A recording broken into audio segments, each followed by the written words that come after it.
नमस्कार। मैं Mahavir Vijaysan physics and maths concept class में आप सबका पुनः मैं स्वागत करता हूं।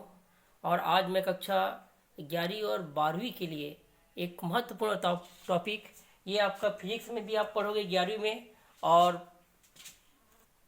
केमिस्ट्री में भी, फिजिक्स में भी पढ़ोगे, आप गणित में भी पढ़ोगे। आप कक्षा 11वीं गणित और 12वीं गणित में भी पढ़ोगे। तो आज मैं एक ऐसे महत्वपूर्ण टॉपिक अवकलन पर चर्चा करने जा रहा हूँ। तो सबसे पहले हम एक बार फार्मूला देखते हैं। कुछ सूत्र होता है, सूत्र को हमको ध्यान देना होता है। जैसे मैं यहाँ पर लेता हूँ कि d upon d x power of n. मैंने बताया था कि यदि कोई चर संख्या हो और चर के ऊपर घात लगी हो तो क्या होता है, चर सामने आ जाता है और उस घात में हम एक घटा देते हैं। जैसे इस प्रश्न को समझने के लिए डी अपान डी एक्स, यदि हमको कोई क्वेश्चन दिया है कि एक्स पावर ऑफ 3 अर्थात एक्स के सापेक्ष अवकलन करना है, तो क्या होगा, यहाँ पर चर क्या है, एक्स है, तो वहाँ पर घात क्या है, 3 है, तो वहाँ पर घात सामने आ जाएगा और उसी घात में एक घट जाएगा। देखो यहाँ पर घात सामने आ गया और उसी घात में क्या होगा, एक घट गया, अर्थात हो जाएगा 3x और 3 में से एक गया तो 2। हम ऐसा कर सकते हैं। तो इस सूत्र का प्रयोग हम चर वाली संख्या में, चर यदि दिया हुआ है उसकी कोई घातें हैं तो उस प्रकार की हम फार्मूला का प्रयोग कर सकते हैं। या कभी कभी ऐसा भी होता है। ये तो हमारा पहला फार्मूला हो गया। दूसरा मैं बता रहा हूँ आप लोगों को। दूसरा फार्मूला, यदि d अपान डी एक्स दिया हुआ है और e पावर ऑफ x है तो इसका समाकलन इसका अवकलन e पावर ऑफ x ही होगा। e पावर ऑफ इसका अवकलन क्या हो जाएगा, e पावर ऑफ x हो जाएगा। यदि तीसरा मैं बताता हूँ कि d upon d x A power of x दिया हुआ है, a पावर ऑफ x दिया हुआ है, इसका जो अवकलन हो जाएगा a power of x log e, और ये a का a हो जाएगा। इसी प्रकार यदि मैं चौथा फार्मूला यहाँ पर बताता हूँ आप लोगों को, तो d upon d x log ई एक्स का होता है 1 अपान एक्स हो जाएगा। इसी प्रकार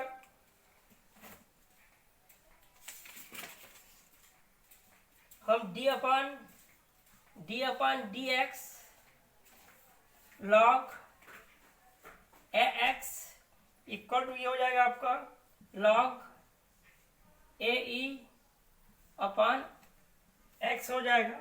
अब हम देखते हैं कुछ त्रिकोणमितीय फलन में d upon d x sine x, तो साइन एक्स जब हम अवकलन करेंगे तो ये हो जाएगा हमारा cos x हो जाएगा। इसी प्रकार d अपान डी एक्स, यदि हम cos x का अवकलन करेंगे तो ये माइनस साइन एक्स हो जाएगा। ये हो गया। यदि मैं सातवें फार्मूले के ऊपर प्रयोग करता हूँ तो ये हमारा हो जाएगा, यदि मैं टेन की बात करूं तो d upon d x tan x, तो ये हो जाएगा हमारा सेक स्क्वायर एक्स हो जाएगा। इसी प्रकार यदि मैं आठवें फार्मूले की बात करता हूं तो ये हो जाएगा d upon d x sec x, तो ये हो जाएगा हमारा ये सेक एक्स और tan x, sec x into tan x हो जाएगा। यदि इसी प्रकार मैं कोसेक की बात करूं या मैं कॉट एक्स की बात करता हूँ, d upon d x cot x बराबर ये हो जाएगा माइनस कोसेक स्क्वायर एक्स, और एक बच जाता है 10वां आपका d upon d x cosec x, तो ये हो जाएगा माइनस कोसेक एक्स और ये हो जाएगा आपका कॉट एक्स। तो मैंने ये जो अवकलन की कुछ महत्वपूर्ण फार्मूला है, कुछ महत्वपूर्ण सूत्र है, उस सूत्र को मैंने आप लोगों के सामने बता दिया। ये जो यदि चर वाली हो तो n x power of n minus 1 d upon d x e power of x equal to e power of x log का दिया हुआ है। इसी प्रकार साइन एक्स का कॉस एक्स का अवकलन minus sine x, tan x का अवकलन sec square x, sec x का अवकलन sec x into tan x, cot x का अवकलन माइनस कोसेक स्क्वायर एक्स और कोसेक एक्स का हो जाएगा minus cosec x into cot x. तो ये कुछ महत्वपूर्ण फार्मूला है और इसी फार्मूले के हम प्रयोग करके इसी फार्मूले का हम प्रयोग करके आज हम अवकलन से संबंधित कुछ प्रश्न देखते हैं और उस प्रश्न को हम समझने का प्रयास करते हैं। पहला, इससे पहले मैं यहाँ पर एक और सबसे महत्वपूर्ण याद रखना 11वां है। जैसे यहाँ पर d/dx दिया हुआ है और कोई अचर राशि है, यहाँ पर कोई अचर है, खाली अचर। जैसे यहाँ पर d/dx यदि हमको a दे दिया तो भी अचर का अवकलन हमेशा 0 होगा। या कोई यहाँ पर संख्या दे कि d/dx और खाली 2 दे दिया तो इसका अवकलन कितना हो जाएगा? 0। तो याद रखना कि अचर का जो अवकलन हम करेंगे, चाहे उसको हम x के सापेक्ष करें या y के सापेक्ष करें या हम किसी भी चर के सापेक्ष जब हम अचर संख्या का अवकलन करते हैं तो हमेशा उसका उत्तर कितना आएगा? 0 आएगा। उसका अवकलन कितना हो जाएगा? 0 हो जाएगा। तो आइए हम कुछ महत्वपूर्ण प्रश्नों की बात करते हैं और उस महत्वपूर्ण प्रश्नों से हम समझने का प्रयास करते हैं कि यहाँ पर हम जो सॉल्व करने जा रहे हैं, हमने जो फार्मूला पढ़ा है उस फार्मूले का प्रयोग हम कहाँ कहाँ कर सकते हैं। तो सबसे पहले मैं एक क्वेश्चन लेता हूँ। यदि हमको कोई क्वेश्चन दिया है कि x² बोलता है कि x² का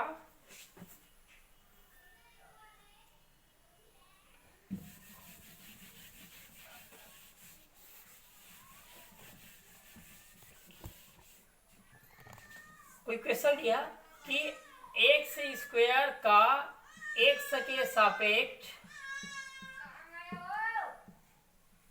अवकलन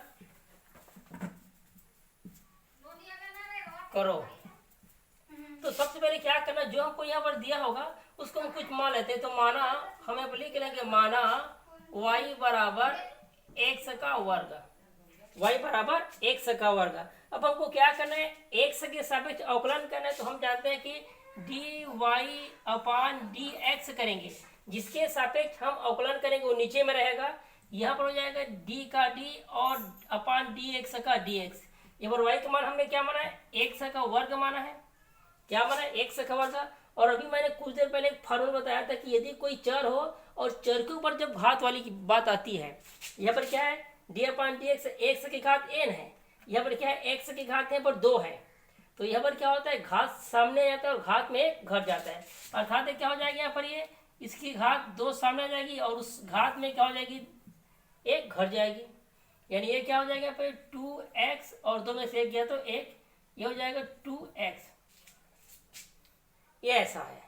यदि ये इक्वेशन इस प्रकार से होता, यदि ये x की घात 5 होता, क्या होता है? x की घात 5 होता, तो अब यहाँ पर एक क्वेश्चन क्या हो जाता? यहाँ पर एक क्वेश्चन इस प्रकार से हो जाता, d/dx x⁵। मैंने क्या बोला? जब भी चर में जो घात लगी हो उस घात को सबसे पहले सामने लिख दो तथा वहां पर क्या करो? घात में 1 घटा दो, फिर पुनः उसको लिखकर घात में 1 घटा दो तो क्या जाएगा? 5x की घात 4। ये हुई कुछ घात वाली संख्या। अब हम आगे जैसे हम समझने का प्रयास करते हैं तो आगे हम ये पाएंगे कि जब भी हम इसका अवकलन करेंगे तो अवकलन करने पर हमको बहुत सारी समस्या आएगी। उस समस्या का हम समाधान कैसे करेंगे हमको यहाँ पर ये भी देखना है। जैसे हमें ये तो हो गया यदि उसमें खाली चर की घात लगी हो, लेकिन ऐसा कुछ क्वेश्चन हमको दे देता है y = 3x⁵। तो सबसे पहले क्या करो? dy/dx ये लिखना ही पड़ेगा, बराबर हो जाएगा d/dx। और याद रखना जो उसमें अचर संख्या रहेगी, चर के साथ अचर संख्या का जो गुणा रहेगा उसको हमेशा हम सामने लिख देंगे। जैसे पर क्या ये चर है, 3 अचर है और ये क्या है?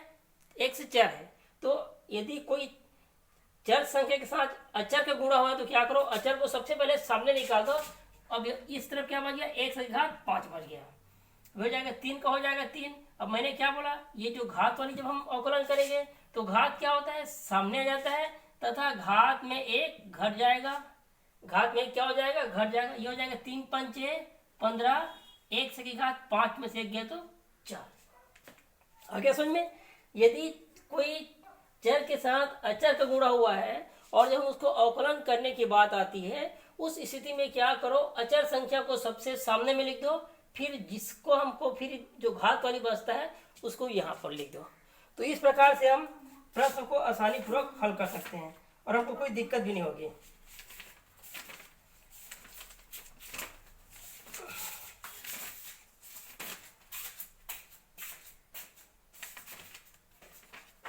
ये हुआ। जैसे ये तो हमने एक क्वेश्चन देख लिया। यदि हमारे सामने और बहुत सारे प्रश्न आता है तो उस समय हम कैसे अवकलन कैसे करेंगे, हमको ये देखना होता है। तो यदि मैं एक क्वेश्चन लेता हूँ और उस क्वेश्चन के आधार पर मैं उसको हल करने का प्रयास करता हूँ। जैसे यहाँ पर देखो एक क्वेश्चन दिया हुआ है हमको इसी संबंधित 5x⁵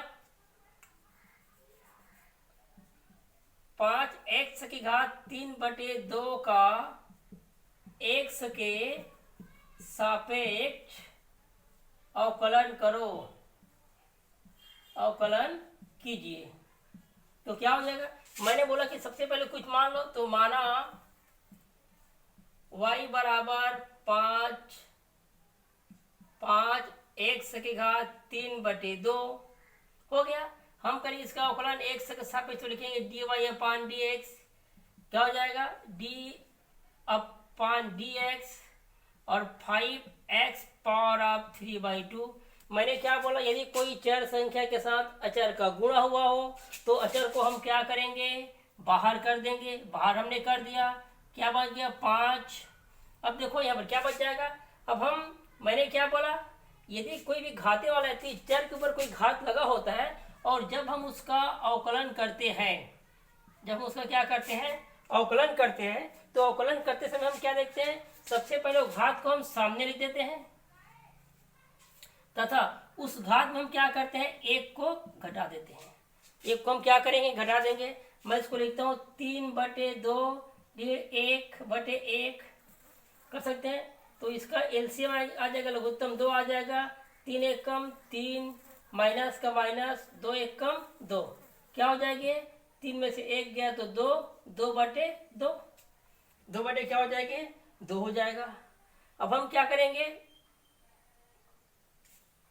ये 2 में से 2 गया तो कट जाएंगे, 1 बच जाएगा, अर्थात ये क्या हो जाएगा 5 3/2 और 1 से घात कितना बच गया 1 बच गया। मैंने इतने को हल किया तो कितना आ गया, इसका आंसर आ गया 1 आ गया। अब क्या हो जाएगा यहाँ पर ऊपर 7 ऊपर गुणा, तो 5 तिया 15/2x, 5 तिया 15/2x। तो इस प्रकार से हम अवकलन कर सकते हैं। यदि इस प्रकार के जब सूत्र का हमको प्रयोग करना हो, यदि चर दिया हो, चर में कोई घात लगी हो, तो चर पर कोई घात लगी हो तो हम उस प्रश्न को हल करने के लिए हम d/dx x⁴n(n)x⁴n-1 घात को सामने ले और घात में एक घटा दो। इस प्रकार के हम फार्मूले का उपयोग आसानी से कर सकते हैं। तो ये हमारा एक क्वेश्चन हुआ और इस क्वेश्चन के आधार पर और हम देखने के प्रयास करते हैं। जैसे कभी कभी हमारे सामने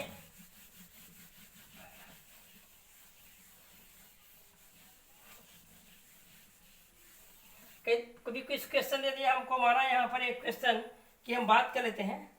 यह हमको एक क्वेश्चन दिया है y बराबर, चलो मैं यहाँ पर लंबा तो y बराबर